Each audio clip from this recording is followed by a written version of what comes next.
What is everybody? Welcome back to the Just So Crazy YouTube channel, and today I'm going to be giving a full breakdown of the Steelers versus the 49ers week 1 game.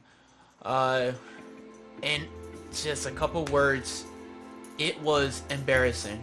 As a Steelers fan myself, the way I watched that game, there was just no chance we were going to get any production from our offense the way they were playing. There was not even a first down until the end of the first half.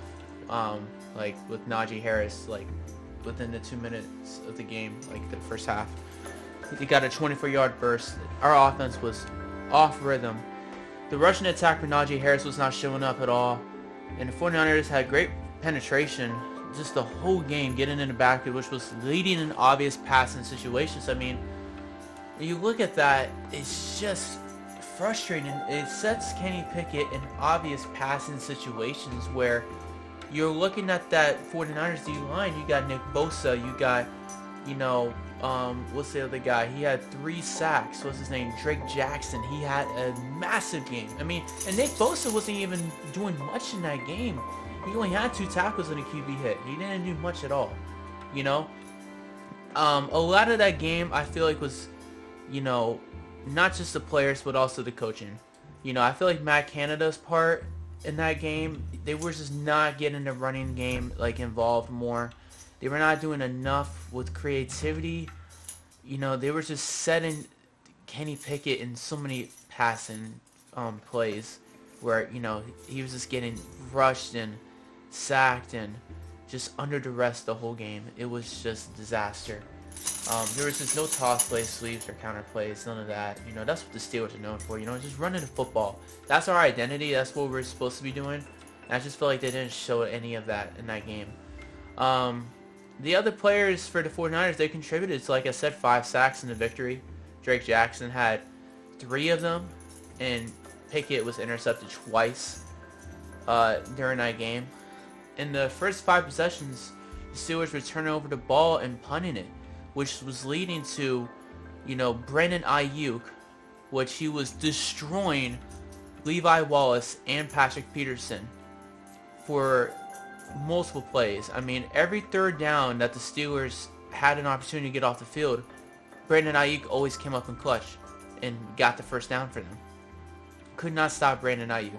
And another guy that they couldn't stop was Christian McCaffrey. I mean, you look at him, he had 150 plus scrimmage yards and I believe a touchdown. He was flawless. He was destroying our whole interior defense, everything. It was embarrassing. We had no chance to stop him that game.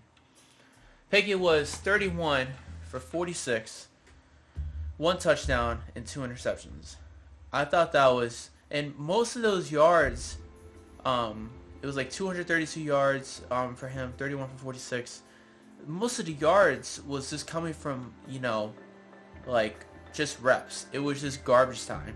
Like, they were already down by more than 20 points. I mean, what are you going to do about it? You know what I mean? The Steelers didn't get their first down, like I said, until the late first half. And that's when it led to the Freiermuth touchdown with the 3-yard reception. Ever since, they didn't get back into it. The only good I saw from this game from the Steelers was when T.J. Watt set the record for the most sacks in Steelers franchise history. He's now tied with James Harrison for 80. It only took him 88 games versus James Harrison that took him 177 games. So, congrats to T.J. Watt, but, I feel like he was the only player on that team that was showing, wanting to play. Everybody else, they're coming in confident. Even myself, as a Steelers fan, we were all confident that this Steelers, this new Steelers team from the preseason was it. And I know they thought that they were going to do good this game. Like, they were going to run over the 49ers, but they didn't execute. They didn't play to their expectation, and they got destroyed. So, the reflection part of this was, I think they need to regroup, obviously, and, just worry about the next game. They cannot let this affect them. moving on because they got a rival coming in this Sunday. They got the Browns, which they just beat the Bengals, which is absolutely stunning. Only holding Burrows at 82 yards passing is ridiculous. But anyways, I don't want to get off topic. The Steelers, they have a long season, and they got a lot to look forward to with their new QB, Kenny Pickett. So, definitely got to look forward to that. It's just one game, so I think we'll bounce back. And I think, there's be a lot to learn from this because, there was a lot of plays that slipped out of our hands, a lot of selfless acts by our defense that was giving up penalties, a lot of big plays, which is not us. So, we're known to keeping everything in front of us, and we just didn't we didn't have that on Sunday. So, that's my analysis. That's just, from what the game happened. There were a couple of injuries that I want to point out. Cameron Hayward, he's going to be out for a few weeks with a groin injury. He suffered that in the second quarter, I believe, against the 49ers. He never returned back to the game. And Deontay Johnson got hurt with his right hamstring injury after completing a 20-plus yard reception, catch and run, I believe, in the third quarter.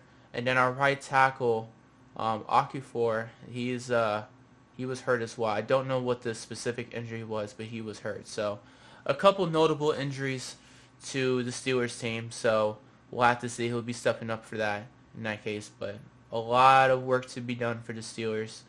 It's just one game, so we'll see what happens. Thank you all for watching. If y'all are interested in watching more of these kind of videos, please make sure to subscribe. And make sure to comment down below what y'all think about the Steelers and 49ers game. And I'll catch you all next time.